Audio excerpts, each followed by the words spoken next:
የሄኖክ ዕውቀት ሳጥናኤል ሳይስት በፊት የነበረው ዕውቀት ነው። የመልከጼዴቅ ዕውቀት አዳም ሳይስት በፊት የነበረው ዕውቀት ነው። አሁን የዚህ ዓለም ገዢ ጊዜ ነው አይደል? ማንም ከጊዜ በላይ አይሆንም። ክርስቶስን በሚመጣበት ሰዓት ጊዜው አልደረሰም፣ ጊዜ ገና ነው። ጊዜ በሚልበት ሰዓት በዓለም እስካለሁኝ ድረስ ለጊዜ ነው የምሰጠው ነው። አምላክ ነው የገዢ ሁሉ የጊዜ ሁሉ ከእነሱ ጋር ተጣላ አይደል? የሰው ልጆችን በሚበሩበት በሚያጠፉበት ሰዓት ሄኖክ በሚሄድበት ሰዓት ግን እንትን ይሉ ነበር። ምንድነው አይነኩትም ነበር። ለምን የያዘው ዕውቀት ሳጥናኤል ሳይስት በፊት የነበር። ሰላም እንዴት ናችሁ ቤተሰቦች? ያው በባለፈው ጥሩ ነገር ዲስከስ እንዳደረግን ይሰማኛል፣ እንደዛ ይሰማኛልና አሁን ከዛ ይቀጠለ ከባለፈው ይቀጠለ ሀሳቦች አሉ። ያው ተያያዦች ናቸው። የተለያየ ርዕስ ቢሆኑም ተያያዥ ሀሳቦች ናቸው። ዛሬ ስለ ሄኖክ እናነሳለን። ሄኖክ ከኢትዮጵያ የሚያገናኘው ነገርና ከመጽሐፍ ሄኖክ ጋር የተያያዙ ነገሮችን እናነሳለን ከሞላ ጎደል ማለት ነውና እነዚህ የሚጠየቁትን ጥያቄዎች ከጀርባ ሆኖ የሚጠይቀኝ ወንድም ያለና ከሱ ተራ በተራ ያለውን ነገር እየተጠያየቀን እየተበለሰ እንደዛ ቢሆን ይሻላል። ለምን ብዙን ጊዜ ያው ልምዱም ስለሌለን እንደዚህ ሰዎች ጋይድ ሲያደርጉ ጥሩ ነው የሚሆነው። ጥያቄ ሲሆን ከሐሳብ እንዳንል ይረዳናልና ወደዛው እንሄዳለን። ተራ በተራ እንጠያየቃለን። እሺ እናመሰግናለን። ያው ስለ ሄኖክ ብዙ ጥያቄዎች አሉ፣ ግን ከዛ በፊት ሰላም ጤና ይስጥልኝ ውድ የ144 ሚዲያ ሰላማችሁ ይብዛ። ሳምንቱ ቀኑ ሙሉ እንዴት እያለፈ ነው? እኔ ጋር አለ ሁሉ ሰላም ነው። ብዙ ጥያቄዎች አሉ ስለ ሄኖክ። በጣም ብዙ ጊዜ ስለ ሄኖክ በጣም ኮንፊውዝድ የሚያደርጉ ብዙ ነገሮች አሉና ስለዚህ መፍትሄ ሰጪ አንተ ጋር ስላለ ብዙ ጥያቄዎች አሉ፣ እጠይቅሃለሁ። ስለዚህ ሄኖክ ማን ነው? ከዚህ ቢጀምርልኝ ደስ ይለኛል። ኦኬ ሄኖክ ማን ነው በሚለው ሄኖክ ያው እንደኛው የሰው ልጅ የሆነ ሰው በጠፋበት ዘመን ሰው ሆኖ የተገኘ ነው በእግዚአብሔር ዘንድ ማለት ነውና ሰዎች ሁሉ መንገዳቸውን ሲስቱ በመንገድ ሄደ አካሄዱን ከእግዚአብሔር ጋር ያደረገ ማለት የእግዚአብሔርን ሐሳብ የሚከተል እግዚአብሔርን የሚቀበል እና ሊቅ የሆነ ብዙ ነገሮች የተገለጡለት ዘመናትን አሻግሮ ክርስቶስን ያየ ወደ ኋላ ሄዶ እንዴት ሰው ልጅ እንደተፈጠረ እንዴት መላእክት እንደተፈጠሩ እንዴት ነገሮች ጥፋቶች ከየት እንደመጡ የወደቁት መላእክት ወደ በኋላ ላይ እናነሳቸዋለን። ከዚህ ከሄኖክ ጋር ተያይዞ የወደቁ መላእክቶችን እንዴት እንደሆኑ ዓለም ባልተረዳበት ዘመን እሱ ያንን ሁሉ ወደፊት ሄዶ ያንን ሁሉ እንዳየና ዓለማትን ያው 100 ዓለማት ይታወቃል፣ ብዙ መጽሐፎች ጽፈዋል አባቶችና 100 ዓለማትንም ጨምሮ ያገኛቸው ያወቃቸው የፀሐይን አካሄድ የጨረቃን አካሄድ የከዋክብትን ማን እንደሚመራቸው ስነ መላእክት ሁሉን ነገር ያወቀ ሊቅ ኢትዮጵያዊ ነው ብለን የምንለው እንደዛ ነውና ያ ነውና ቀጣይ ነገር ደግሞ ያይንተ ገብቶኛል። ሌላው ያው መጽሐፍ ቅዱስ ላይ ብዙ ጊዜ አላየውም። ብዙ ጊዜ ሄኖክ ኢትዮጵያዊ ነው፣ አንዳንዶቹ ኢትዮጵያዊ ነው የሚሉ አለ፣ አንዳንዶቹ ደግሞ ኧረ አይባልም የሚሉ አሉ። ያው ምስጢራት አሉ ብዬ አስባለሁ በማላውቀው ነገር ስለማልገባ። ስለዚህ ሄኖክ ኢትዮጵያዊ መሆኑን ማረጋገጫ ምንድነው? ልክ ነው። ይሄ ለብዙ ጊዜ ዲቤት የሆነ አርጊውመንት የፈጠረ ነገር ነው። ግን መልሶች እዛው መጽሐፍ ቅዱሶች ውስጥ አለ። ያው የምናየው ዳይሬክት ሄኖክ እንደዚህ ነው ብሎ የሚለው ሳይሆን ኢንዳይሬክት የሆኑ መልሶች ኢየሱስ ክርስቶስ ሰዱቃውያን በጠየቁት የማቴዎስ ወንጌል ምዕራፍ 22 ላይ ቁጥር 29 ላይ የመለሰላቸው መልስ አለ። ከዛም በፊት 22 ላይ ከቁጥር 1 ጀምሮ ሰዱቃውያን መጥተው ስለ 7 ባሎችን አግብታ 7ቱ ሞተውባት በመንግስተ ሰማያት የማንኛው ሚስት ትሆናለች ብሎ የጠየቁት ጥያቄ ነበርና ይሄንን እስከመቼ ከናንተ ጋር ብሎ ከመለሰላቸው በኋላ 2 ነገር አንስቷል። መጽሐፍትንና የእግዚአብሔርን ኃይል አታውቁምና ትስታላችሁ አላቸው። መጽሐፍትንና የእግዚአብሔርን ኃይል አታውቁምና ትስታላችሁ አላቸው። እና ሁሉም በሰማይ እንደ መላእክት ይሆናሉ ብሎ ከዛን ቀጥሎ የመለሰው መልስ አለ። እቺ 3ቷ የተያዘችው እንትን ሄኖክ ኢትዮጵያዊ መሆኑን ማረጋገጫ ነው። አሁን ሰዎች ሄኖክ ኢትዮጵያ አይደለም እስራኤላዊ ነው ብለው ለማመንታት ይሞክራሉ፣ ወደዛ ለመውሰድ ይፈልጋሉ። ሲጀመር እስራኤል መቼ ነው የተቋቋመችው የሚለው ጥያቄ አለ። አብርሃም ስንተኛ ትውልድ ነው ከሄኖክ ራሱ? ይሄ በራሱ ጥያቄ ነው። ሁለተኛ አሁን የመጽሐፈ ሄኖክ ዴድ ስክሮልስ ላይ ሙት ባህር ላይ ተገኝቷል ይባላል። ያ ማለት ወደ እስራኤል ለማድረግ ነው፣ ለማጠጋጋት ነው። ግን እንደ መላእክት እንደሚሆን የሰው ልጅ ሲሞት የተጻፈው መጽሐፈ ሄኖክ ላይ ብቻ ነው፣ ሌላ ቦታ የትም የለም። ስለዚህ መጽሐፍትን አታውቁምና ካላቸው መጽሐፈ ሄኖክ እዛ የለም ማለት ነው። ተግባብተናል። መጽሐፈ ሄኖክ እነሱ ጋር ቢሆን እነዚህ ሰዱቃውያን ጻፍት ፈሪሳውያን መጽሐፍትን በጣም ነው የሚያውቁት። አሁን አይሁድ የሆኑት ራሱ መጽሐፍ ቅዱስን እኛ አንደርስታንድ ከምናደርገው በላይ በደንብ በስነ ቀመር፣ በስነ ሁኔታ፣ በደንብ ነው የሚያውቁት። ግን ይሄንን ለምን አላወቁም? ሰው ከሞተ በኋላ እንደ መላእክት እንደሚሆን መጽሐፈ ሄኖክ ላይ ምዕራፍ 13 ቁጥር 33 ላይ አስታራቂው በነዛን ወራት ተነስቶ ነበር፣ ሁሉም በሰማይ እንደ መላእክት ይሆናሉ ብሎ ያለውን ወርድ ባይ ወርድ ኢየሱስ ወሰደውና አዲስ ኪዳን ላይ እዛው ማቴዎስ ወንጌል ምዕራፍ 22 ላይ ቁጥር 29 ላይ በሰማይ እንደ መላእክት ይሆናሉ አለ። ስለዚህ ይሄ መጽሐፍ ሌሎቹ መጽሐፍ እስራኤል የነበሩ መጽሐፎችና የተጻፉት ሁሉም ላይ ስለሌለ ነው ደቀ መዛሙርቱም ግራ ገብቷቸዋል፣ መተው ጠያቂዎቹም ግራ ተጋብቷል። ስለዚህ መጽሐፍትንና የእግዚአብሔርን ኃይል አታውቁምና ያላቸው መጽሐፎችን መጽሐፈ ሄኖክን አታውቁትም። መጽሐፈ ሄኖክን ቢያውቁት ኖሮ ያንን መልስ ጥያቄ ሆኖ አይመጣም ነበር። ያ የተጠየቀው ጥያቄ እንትን ሆኖ አይመጣም፣ ጥያቄ ሆኖ አይመጣም። ስለዚህ ያ መጽሐፈ ሄኖክ ስለዚህ እግዚአብሔር ምን ብሏል በመጽሐፍ ላይ አሞጽ ላይ መሰለኝ እናንተ እስራኤላውያን ለኔ እንደ ኢትዮጵያ ልጆች አይደላችሁም ምን ብሎ ካለ 2 እንደ ልጆቹ የሚቆጥራቸው በቦታ ሲገለጡ የሚቆጥራቸው እስራኤልና ኢትዮጵያ ነው። ስለዚህ እስራኤል ሳትቆም በፊት የነበረ የቆመች ሀገር ነበረች ነው። በክህነቱ የነ አዳምን መስመር የነ ሄኖክን መስመር ተከትሎ በነመልከ ጼዴቅ ተያይዞ ሲሄድ የነበረ የሕገ ልቦና መንገድ ነበረ ነው። ስለዚህ መጽሐፈ ሄኖክ ሲጻፍ ሄኖክም ኢትዮጵያዊ ነው። ስለዚህ አሁንም በ18ኛው ክፍለ ዘመን አሉ ተወስደዋል ተብሎ የሚታሰብ አለ፣ ግን በሊቃውንቱ የተቀመጣል እንዳልነው ባለፈው ሳምንት አንስተነው ነበር። ትዝ ካላችሁ ትውልዱ ነጋዴ ነው። ያገኘውን ነገር መሸጥ ለሀገሩ ማስቀረት ምናምን ወይ ደግሞ ተጠቅሞበት ሀገሩ የሚጠብቅበት ሳይሆን ሸጦ በልቶ የሆነ ነገር የሚሆንበት ነው። ስለዚህ ነጋዴ ከሆነ አይወጣለትም በቃ። ስለዚህ አምኖ መስመሩን በሚይዝበት ሰዓት ራሳቸው ሊቃውንቱ ወጥተው ለትውልዱ የሚሰጡ ነው የሚሆነው። ስለዚህ ተወስደዋል የሉም የሚባል ነገር አለና ከኢትዮጵያ ጋር የሚገናኝበት ምክንያት ከዛ ጋር ይዘን ነውና ሄኖክ ኢትዮጵያዊ ነው። እሺ አመሰግናለሁ። ሌላው እንደ ሄኖክ ዘመን ይሆናል፣ እኔ እንደ ኖህ ዘመን ይሆናል ሲባል ነው የምሰማውና እንደ ሄኖክ ዘመን ይሆናል የሚባለው ምንድነው? እስካሁን ማቀው ያው ኖህ ምንድነው ሄኖክ? እንደ ሄኖክ ዘመን እንደ ሄኖክ ዘመን ሲባል በኖህ ዘመንም ሄኖክ ነበረ ነው አይደል? እንደዛ ነው። የጥፋት ውሃ ያው ሁለቱንም መጠቀም ይቻላል።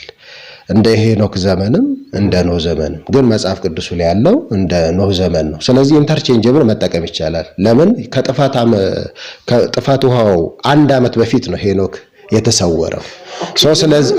ስለዛ ስለሆነ 120 ዓመትም ሲሰጣቸው 1 ዓመት ሲቀረው 119 ዓመቱን ራሱ ነበረ ማለት ነው ሄኖክ እና ስለዚህ እንደ ኖህ ዘመን ነው ማለት ሄኖክም ነበር አልሞተም እስከ ጥፋት ውሃው ድረስ ማለት ነው። ስለዚህ ኢንተርቼንጀብሊ መጠቀም እንችላለን። ግን እንደ መጽሐፍ ቅዱስ እንዳልከው የኖህ ዘመን ብለን ስንል እንደ ኖህ ዘመን ይሆናል ወይም እንደ ሄኖክ የነበረበት ዘመን ይሆናል ማለት የክፋት ሁሉ ጥጎች ሁሉ ይሆናሉ ማለት ነው።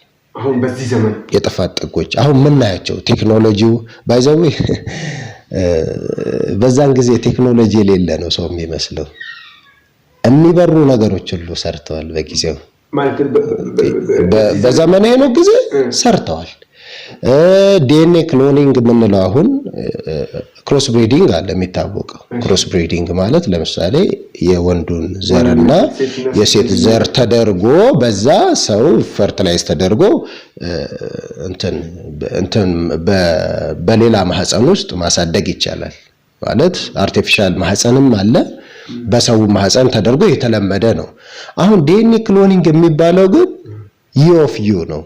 የአንተን ራሱ ኮፒ ማድረግ የአንተን ሚሞሪ ከልጅነት ጀምሮ ያለውን ነገር ካንተ ዲኤንኤ የተሰራው ሰው ራሱ እሱ ነው ማለት ነው እና ያንን ይሰራሉ እና አሁን ዘመኑ እንደዛ የሆነበት ጊዜ ነው። በዛን ጊዜም ይሄን ስራ ይሰሩ ነበር እና መንፈሴን ከሰዎች ላይ አንስቻለሁ በሚልበት ሰዓት ኮራፕት የሆነ ሲስተም ስለሆነ እግዚአብሔር የፈጠረው ፍጡር ሳይሆን ሰይጣንና የወደቁት መላእክት የሰው ልጆችን ኮራፕት አድርገው ሲስተሙን ማኒፑሌት ስላደረጉት መንፈሴ በሰዎች ላይ ከዚህም በኋላ አይሆንም ማለት እግዚአብሔር መጽሐፍ ቅዱስ ላይ ስለዚህ እንደ ኖህ ዘመን ይሆናል ማለት አሁን የምናየው ነገሮች ሁሉ የጥፋት ነው። ግን የሰው ልጅም የሚድነው እንደ ኖህ ዘመን ከሆነ በኖህ ዘመን ስንት ሰው ነው የዳነው?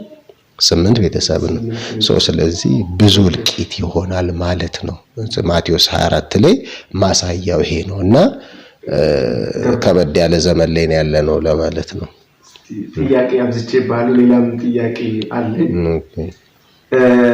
ሌላው ሄኖክ ያያቸው 7 ተራራዎች ወይም ደግሞ ፒራሚዶች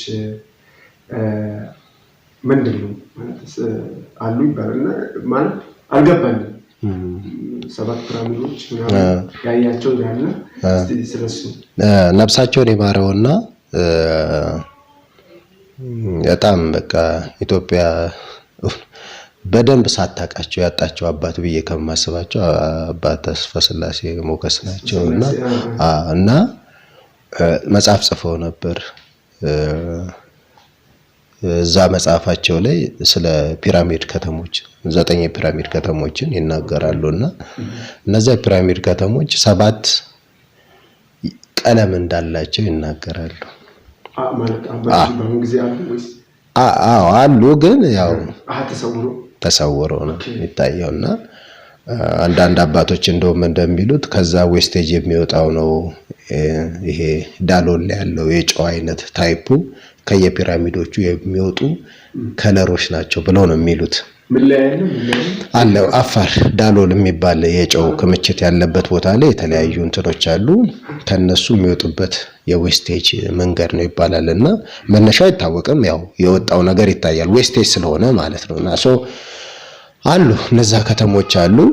እና ከመጽሐፈ ሄኖክ ጋር ግን ሰዎች ያው ሪሌት አድርገው ታያቁም እስከዛሬና መጽሐፈ ሄኖክ ምዕራፍ 7 ላይ ስለ 7ቱ ተራሮች ይናገራልና እያንዳንዱ ተራሮቹ 7 አይነት ከለር አላቸው ይላል። እሳቸውን በመጽሐፋቸው ላይ እንደጻፉት ፒራሚዶቹ 7 ከለሮች አሏቸው ይላል። እና እነዛ ተራራዎቹ በስተሰሜን በኩል 3 ተራራዎች በስተምስራቅ በኩል 3 ተራራዎች ይሆኑና ሁለቱን የሚከፍል ተራራ አለና አንድ ተራራ ያም ተራራ አረንጓዴ ነው። እና እነዚህ አሁን የቀስተ ደመና ሙሉ ከለሮቹን 7ቱን አንዳንዱ 4 ነው ምናምን ይላል። ኦፍ ኮርስ 7ቱም ነው ያለው። 7ቱ ቃል ኪዳን የሰው ልጅ የነፍሱና የስጋው ቃል ኪዳን ማለት ነው። እና እርግጥ ነው አሁን ያሉት ይሄ ኒው ኤጅ ሙቭመንት ላይ ያሉት የተለያዩ ማህበራት የምስጢራት ማህበራት እንትኑን ለተለያየ ነገር ተጠቅመውት ያው ሰዎች እንዲርቁት እየተደረገ ነው።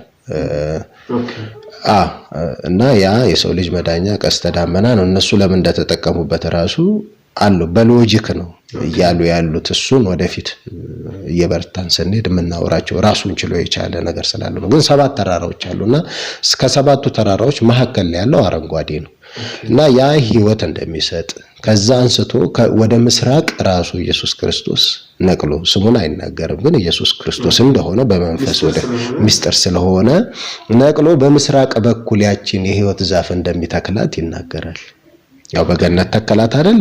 አውና በምስራቅ በኩል ገነትን ተከላት ስለሚል ከዛ ጋር ነውና ያ መሐከል ላይ የነበረው አረንጓዴ ተራራ ነውና አንዳንድ አባቶች እንደሚሉት ያንን 7ቱን ወደ ማነው 3ቱን ወደ ሰሜን 3ቱን ወደ ምስራቅ የሚከፍለው ተራራ የረር ነው ብለው ይላሉ አባቶች ማለት ነውና እና ማዕከላዊ ምድር ነው ማለት ነውና አረንጓዴ ነው። ስለዚህ የረር ደግሞ እንደሚታወቀው ብዙ ምስጢር የያዘች ተራራ ናትና ብዙም ከአባቶች ጋር እና እስቲ ወደፊት አባቶች ያው እየገለጡት የሚወጣ በራሱም ደግሞ በትውልዱ በመንፈስ የሚያነቃ መንፈስ ቅዱስ እየረዳ የሚያነቃበትና ሰዎች የሚያዩበት መንገዶች አሉ። እነዚህ ስምጥ ሸለቆን ተይዞ የተለያዩ ወደ 5 ተራሮች የሚሆኑ አሉ። እነሱን አሁን ባናወራቸውም ከነዛ ጋር የተያዙ አሉ እና ያንን ተራራዎች የፒራሚድ ናቸው ተራራዎቹ እና እርስ በራስ የተያያዙ ናቸው ሲባል ሃርሞናይዝ የሆኑ ሲቲዎች ናቸው ለማለት ነው። እና እነዛ ከተሞች አሉ የሚለው ከዛ ጋር ተያይዞ ነው። ሌላው ደግሞ በርግጥ ይሄንን እስቲ በቃ ልጠይቅ ኬሚስትሪና እንዴት ጥቁር ሰው የሚገናኘው ማለት የሆነ የሚገናኙ ነገር አለ ይባላልና ስለ ኬሚስትሪ የሆነ ነገር በለኝ እስቲ። አሁንም እንዳልነው መጽሐፈ ሄኖክ ላይ ምዕራፍ 30 ወይም ከ31 ጀምሮ ላይ ስለ ቀለማት ከለር በከብቶች ወይም በጥጃዎቹና በጊደሮቹ ላይ የወጣ ከለር አለ በሚስጥር ሲናገር ማለት ነውና በሚስጥር ሲናገር የኖህ ልጆችንም የአዳም ልጆችንም በከለር ያስቀምጣቸዋል። ምዕራፍ 30 ላይ አለና ከቁጥር 1 ጀምሮ ሲያነቡት መጽሐፈ ሄኖክ ማለት ነውና 3ቱ ከለሮች አሉ። የመጀመሪያው የሚወለደው ጥቁር ጥጃ ነው ብሎ ይላል። ሁለተኛው ቀይ ጥጃና ሶስተኛው ነጭ ጥጃ ነው። ይሄም የቃየል የአቤልና የሴት ከለር ሲሆን በኖህ በኋላ ደግሞ ኖህ ከወለዳቸው 3 ልጆች ውስጥ የመጀመሪያው ቀይ ነው ይላል፣ ቀጥሎ ጥቁር ነው ይላል፣ ቀጥሎ ነጭ ነው ይላል ማለት ነው። ቀዩ ሴም ሲሆን ጥቁሩ ካም ነው፣ ነጩ ደግሞ ያፌት ነው፣ የያፌት ዘር ነው። ያንን አድርጎ በምሳሌ ያስረዳበት ነው።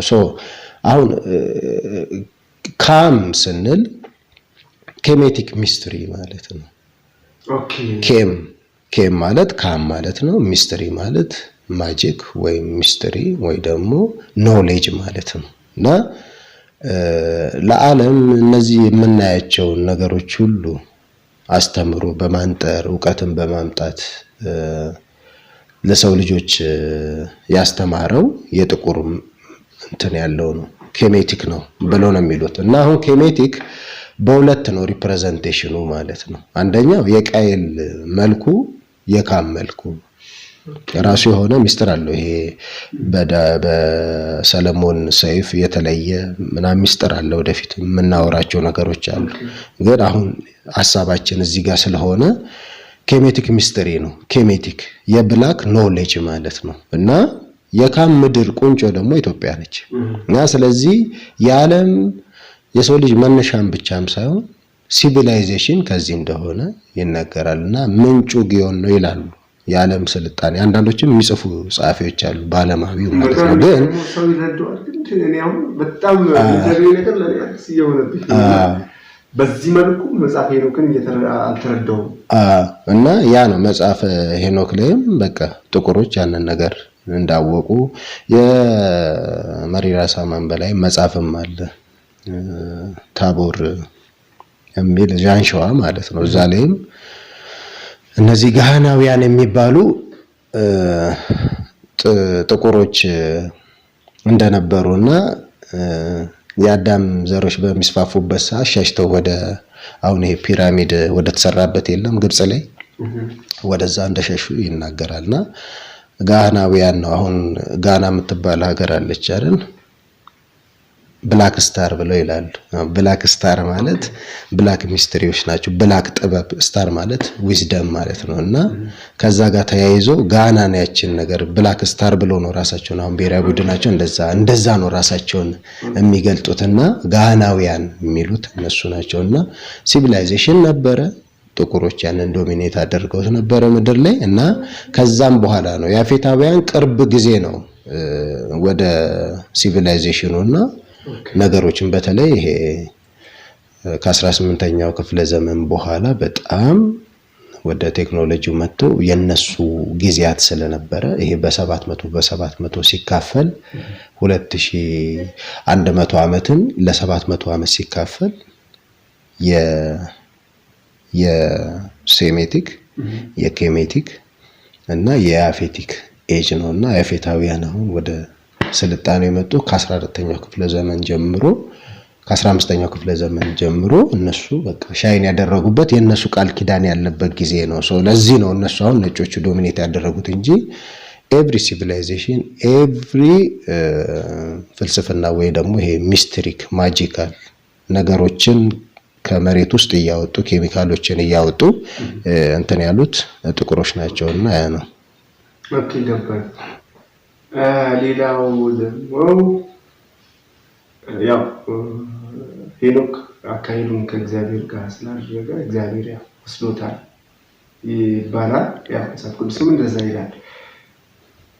ኦኬ እንደዛ ከሆነ ሄኖክ አሁን እንዴት ነው የሚገኘው? ትልቁ ጥያቄ እሱ ነው።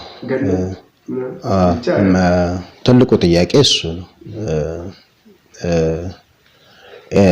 ኤልያስ በእሳት ሰረገላ ሲሄድ በሰው ባህሪ ነው እየሆነ ያለው። የሰው ልጅ 4 ባህሪያተ ሥጋ አላቸውና የእሳት፣ የውሃ፣ የነፋስና የመሬት አለና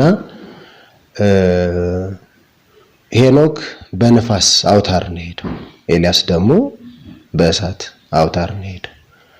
የጥፋት ውሃ ሰዎች የጠፉበት በባህሪያቸው በተፈጠረበት በውሃ ጥፋት ነው። መጨረሻ ላይ ምድር ስትጠቀለል ምድር የአፈር ኮንቴንት ስላላት የመጨረሻ ፍርድ የሚሆነው በአፈር ነው ማለት ነው። ዩሲ ቅጣት የምንቀጣው በተፈጠርንበት እንትን ነው። እግዚአብሔር ከነዚህ ህጎች ያወጣ መውጣት መብቱ ነው፣ ፈጣሪያችን ነው። ግን ሁሉን ነገር ባስቀመጠውና በህግ ነው የሚያደርገው ሰው። ስለዚህ አካሄዱን ከእግዚአብሔር ጋር አድርጎ የተሰወረው መቼ ነው? ከጥፋት ውሃው ከ1 ዓመት በፊት ቀደም ብሎ ነው መጽሐፈ ሄኖክ የሚናገረውና አሁን የት ነው ያሉት ብሎ ከተባለ 4 ነገር አክሲማሮስ መጽሐፍ ላይ ይገለጣል። በ4 አቅጣጫ እንዳለ ማለት ነው። በስተ ምዕራብ በኩል ያለው አቅጣጫ ሲኦል ነው ተብሎ ይታሰባል እና ሪፕሬዘንቴሽኑ በ1 ቁጥር ያስቀምጡታል። 2 ቁጥር ብሔረ ብፁዓን ወይም ደግሞ በምድር በዚሁ ብሔረ ብፁዓን በምድር ላይ ሆኖ የሚሰወር ቦታ ነው። 3ኛው ገነት ስትሆን 4ኛው ደግሞ ብሔረ ሕያዋን ነው፣ ያልሞቱ ሰዎች የሚኖሩበት ማለት ነውና በስጋ ሄደው እዛ የሚኖሩት ነው እና ማዕከላዊ ምድር ደግሞ 5ኛ ላይ ኢየሩሳሌም ትደረጋለች ወይ ደግሞ ሰማይቷ ኢየሩሳሌም ሪፕሬዘንቴሽን ነው። ያንን ነገር ይደረጋል እና አሁን እነሱ በሰሜን በኩል ወይም በ4 ቁጥር አቅጣጫ ላይ ብሔረ ሕያዋን ነው ያሉት እና አሁን በመጽሐፍ ቅዱስ የምናውቀው ኤልያስና ሄኖክ እዛ እንዳሉ ነው። ግን ብዙ ቅዱሳንም እኛም ማናቃቸው ይላል ራዕይ ዮሐንስ ላይ አዎ እኛም ማናቃቸው እግዚአብሔር ግን የሚያቃቸው በሕይወት መጽሐፍ ያልተጻፉ ማለት በመጽሐፍ ቅዱስ ውስጥ እከሌ ናቸው እንደዚህ ናቸው ዘራቸው ይሄ ነው ተብሎ ያልተገለጹ እሱ የሚያቃቸው ቅዱሳን ሲመጡ አየው ሲል እነሱ የሚመጡት ከዛ ነው። አመሰግናለሁ። አሁን የቀረኝ አንድ 3 ጥያቄ ነው። ከዛ ውጪ በቃ እሺ ሌላው ለምንድን ነው ዓለም ሄኖክና መጽሐፍን የሚፈልጉት? የሄኖክ መጽሐፍ አለ ፕላስ ደግሞ ሄኖክን ራሱ የሚፈልጉት ለምንድን ነው? ኦኬ ይሄ ነው ትልቁ ሚስጥር ይሄ ነው። በተለይ መጽሐፍ ሄኖክን በጣም የሚፈልጉት የሚስጥራት ማህበራቶች ናቸው የሚፈልጉት። ለምንድን ነው ከተባለ የሄኖክ ዕውቀት ሳጥናኤል ሳይስት በፊት የነበረው ዕውቀቱ፣ የመልከጼዴቅ ዕውቀት አዳም ሳይስት በፊት የነበረው ዕውቀቱ ነው። ይሄ ሁለቱን ማወቅ አለብን። ሄኖክ ሳጥናኤል ሳይስት በፊት የነበረው ዕውቀቱ ነው ሄኖክ ያገኘው። ሄኖክ የሚያቃቸው ነገር ሁሉ ሳጥናኤል ሳይስት በፊት የነበረው ዕውቀት በሞገስ የነበረው ዕውቀት ስለሆነ ነው። ስለዚህ ሴጣን ሙሉ እንዲሆን ምን ያስፈልገዋል? ያጣውን ዕውቀት እሱን ይፈልጋል። ስለዚህ ቲል ናውዴይስ ማለት ነው መጽሐፈ ሄኖክን ይሞከራል ለመፍታት በጣም ነው የሚቸገረው። ከኢትዮጵያውያን ውጪ ሊፈቱት አይችሉም። ስለዚህ የሚፈልጉት ለምንድነው? ጉለት ለመሙላት ከመጽሐፈ ሄኖክ እና የዘር ግንዳቸውን መሰረታቸውን ሁሉ የተገኘው ከዛ ነው። መጽሐፍ ቅዱስ ላይ የወደቁት መላእክት ዝርያቸው ምን አይናገርም። እዛ ላይ ግን በዝርዝር ማን እንዳሳሳተ ከነስማቸው ከነዝርዝራቸው ሁሉ መጽሐፈ ሄኖክ ላይ ነው የተጻፈው። ሌላው ጊዜ የሚባለው ነገር አሁን የዚህ ዓለም ገዢ ጊዜ ነው አይደለ? ማንም ከጊዜ በላይ አይሆንም። ክርስቶስን በሚመጣበት ሰዓት ጊዜው አልደረሰም፣ ጊዜ ገና ነው። ጊዜ በሚልበት ሰዓት በዓለም እስካለሁኝ ድረስ ለጊዜ ነው የምሰጠው ነው። አምላክ ነው የጊዜ ሁሉ ገዢ ነው አይደል? ግን በምድር ሳለ እንደ ሰው ሲሆን ጊዜው ገና አልደረሰም። ሁሉ ነገር ጊዜ አለ። እነዚህ ጊዜያቶችንና ምስጢራቶችን አስልቶ የዘመናትን አቆጣጠር ለምድር ያስተማረው ማን ነው? ሄኖክ ነው። ስለዚህ የራሳቸውን ጊዜ በማድረግ ብዙ እየሰሩት ነገር ያለው ነገር አለ። ከዚህ ምድር ላይ እንወጣለን ብሎ የሚሰሯቸው እንትኖች አሉ፣ ትላልቅ ፕሮጀክቶች አሉ፣ እንደ ሰርን አይነቶች ማለት ነው። ፖርታል መስራት ይፈልጋሉ። ስለዚህ ፖርታል ለመስራት ደግሞ የጊዜ ቀመርና ውህደትን ማወቅ አለባቸው። ስለዚህ እሱም ሌላኛው ነገር ነው። ሌላው ሄኖክ ከነሱ ጋር አልተጣላም አይደል? የሰው ልጆችን በሚበሉበት በሚያጠፉበት ሰዓት ሄኖክ በሚሄድበት ሰዓት ግን እንትን ይሉ ነበር። ምንድነው? አይነኩትም ነበር። ለምን? የያዘው ዕውቀት ሳጥናኤል ሳይስት በፊት የነበረው ስለሆነ አይችሉትም እሱ ጋር። ለዛ ነው ማይነኩት የነበረውና ስለዚህ ያንን ይፈልጋል። እሺ አመሰግናለሁ። ሌላው ያው መጽሐፈ ሄኖክ ላይ ያሉት የወደቁ መላእክቶች ናቸው ወይስ ሰዎች ናቸው? እስቲ ትንሽ እንትን ለአርጊውመንት ይቀርባል ብዙን ጊዜ፣ ግን እዛው መጽሐፈ ሄኖክ ላይ ራሱ መልስ ይመልሳል። እዛ ጋር እናንተ ለሰው ልጆች መጸለይ ሲገባችሁ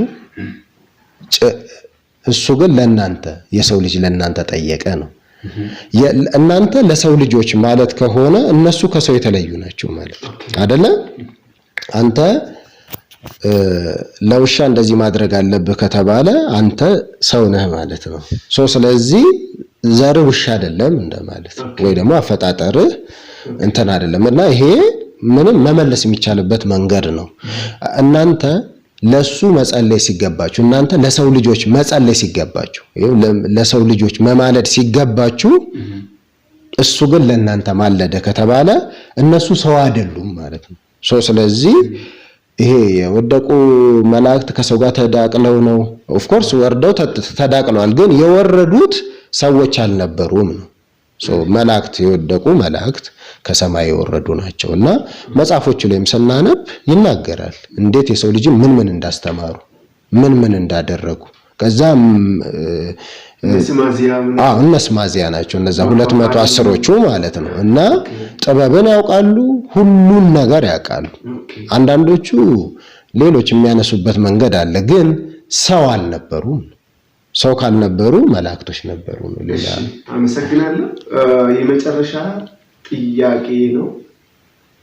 ሄኖክና ኖህ እጽዋትና ወተት እንዲሁም ማር፣ ስለዚህ የምትለኝ ነገር አለ? እስቲ ያው እንደሚታወቀው ሲቪላይዜሽን እና የሰው ልጆችን በማሳሳት መጀመሪያ ላይ መጽሐፍ ዘፍጥረት 5 ላይ ለቃይል ወገኖች ወይም ደግሞ ለቃይል ዘሮች ብረታትን በማቅለጥ ነሐሳትን በማቅለጥ መሳሪያዎችን እንዲሰሩ ማለት ጥበብን ማለት ነው። ደግሞ የሙዚቃ መሳሪያንም ኤቭሪቲንግ አስተምሯቸዋል። ስለ ሙዚቃ ማለት አሁን ሙዚቃ ሲያስተምሯቸው የሰው ልጅ ሙዚቃውን እንደ ኃጢአት የሚደረገው ምንድነው? የሰው ልጆችን እንትን ይከፍታል፣ ውስጥህን ይከፍትና ለአጋንንት አሳልፎ ይሰጣል። ለምን? ማሳረጊያው እግዚአብሔር ነገር ስላልሆነ ዓለማዊ አስተሳሰብ ብቻ እንድታስብ ያደርጋል፣ ይከፍታል። በቃ አሁን እንትን ሙዚቃ ምንድነው? ፍሪኩዌንሲ ነው፣ ከነፍስህ ጋር የሚገናኝ ነው፣ ስጋህን አይደለም። ይሄ መንፈሳዊ ማንነትህን ይከፍትብሃል ማለት ነው። ያ መንፈሳዊ ማንነትን የሚከፍትብህ እንትን መንገድ ሰው ልጆች እንዲጠፉና እንዲሞቱ ያደርጋል። ያንን አድርገው ነበረ የሰው ልጆችን ሲያሳስቱበት የነበረው ማለት ነው። እንዲያገቧቸው ፍለርት ሲያደርጉበት የነበረው ያንን ሰዎችን የሚያሳስቱበት ነበር። እነ ሄኖክ ያንን ነገር እንዲያገኙ ምን ተደረገ? ሰዎች ከዛ ነገር የሚወጡበትን መድኃኒትነትን የሚሆነው በተለይ ደግሞ በኖህ ዘመን እኛ ቀለል አድርገን ልናስበው እንችላለን። በጊዜ የነበሩት ሰው ሁሉ አልቆ 8 ቤተሰብ ነው የነበረው እና ይሄ ራሱ እንትን ይኖራል። ሰው አሁን ለምሳሌ ሰው እንበል አንድ ሰው ዘሩ ሁሉ ቢጨርስበት ማንም ባይኖረው ምን አይነት አንዛይቲ ውስጥ ነው የሚገባው? ጭንቀት ውስጥ ነው የሚገባው። እና በጊዜው በመጽሐፍ ቅዱስ ባይገለጥም የሞቱ ሰዎች ያሉትን ነገር እያዩ ይሳቀቁ ነበር፣ ልጆቹ በተለይ ማለት ነው። ይሄንን ከእግዚአብሔር ጋር በመመካከር ምን ማድረግ እንዳለበት ከመላእክቱ ጋር ተመካክረው ስነ እጽዋት የሰው ልጅ የሚፈውሱ የሚያረጋጉ ነገሮች ተደረገ። ስለ ማርና ወተትም ደግሞ ሰው ልጆች ከበሽታ ከምናምን ለምን ሰዎቹ በሞቱ ጊዜ እስኪጸዳ ድረስ ራሱ ከሰዎቹ ሞት ከሞተው ከጠፋው ነገር ላይ የሚመጣው ነገር ሁሉ በሽታም ነበረባቸው። ስለዚህ የሚፈውሰውን ያንን ሁሉ ነገር እንዲያገኙ በመላእክት ሰጀስት ተደርጎ ያ ነውና አሁን ምድር ላይ የትኛውንም በሽታ ከእጽዋት ውጪ ማርና ወተት አሁን ከነአን ማርና ወተት የምታመነጭ ነች ይባላል አይደለ? ማርና ወተት ከራሳችን ከራስ ቅል ጋር የሚገናኝ ሚስጥር አለው። እሱ ወደፊት የምንገልጽ ይሆናል። ግን ማርና ወተት ሲባል ለየትኛውም አይነት በሽታ መድኃኒት የሚሆንበት መንገድ ማለት ነው፣ ከነአን ሲባል ማለት ነው። እሺ የምር ብዙ ጥያቄዎችን መልሰልኛል። በቃ በዛኛው ዳይሜንሽን ነበር እስካሁን ስሰማ ወይም ደግሞ ማቀውና ብዙ ጥያቄዎችን መልሰልኛል። የዛሬ ጥያቄን እዚህ ላይ ጨርሻለሁ። ውድ የ144 ሚዲያ ቻናል እንግዲህ እስከ መጨረሻ ስለተከታተላችሁ በጣም ከልባችን እናመሰግናችኋለን። ሌላ የምትለው ነገር ካለ በኔ በኩል ጨርሻለሁ። በቃ የምንለው ነገር ያው የሚጎሉ ነገሮች ሊኖሩ ይችላሉ። እናንተም በኮሜንት ገብታችሁ የምታነሷቸውን ነገሮች ምናልባት ያልገለጽናቸው ነገሮች ሊኖሩ ይችላሉና ስለዚህ ጥያቄ ካላችሁ እዛ ላይ ያደርጋችሁ ምን መልስ ይሆናል። እኛ ያላነሳ ነው እናንተ ተሰምቷችሁ ይሄንን ብታነሱት ብላችሁ የምትሉትን ነገርና ወይ ደግሞ በተናገርነው ነገር ወይ ደግሞ በሰጠውት መልስ ላይ ግር የሚላችሁ ነገር ካለ ለማብራራት በውስጥ መስመርም እንችላለን እና ያንን አድርጉ። ሚዲያችን ተከታተሉ፣ ቤተሰብ ሁኑን፣ ለብዙ ሰው ተደራሽ እንሁን፣ አብረን ማንነታችንን ለማግኘት እንሞክር። በቻልነው በመናቀው ዕውቀት እናድርግ። ያን መስመር ስንይዝ ራሱ እግዚአብሔር እየተስተካከለ የሚመጣ ይመስለኛልና ይሄን ለማለት ነው ፈልገው። ለምታደርጉልን ነገር ለኮንስትራክቲቭ ለሚሆነው ማስተያየታችሁ ከወዲሁ እናመሰግናለን። እንወዳቸዋለን። እግዚአብሔር ይስጥልን። ቻናል አዲስ ከሆናችሁ ሰብስክራይብ አድርጉ። ሰላም ሰንብት።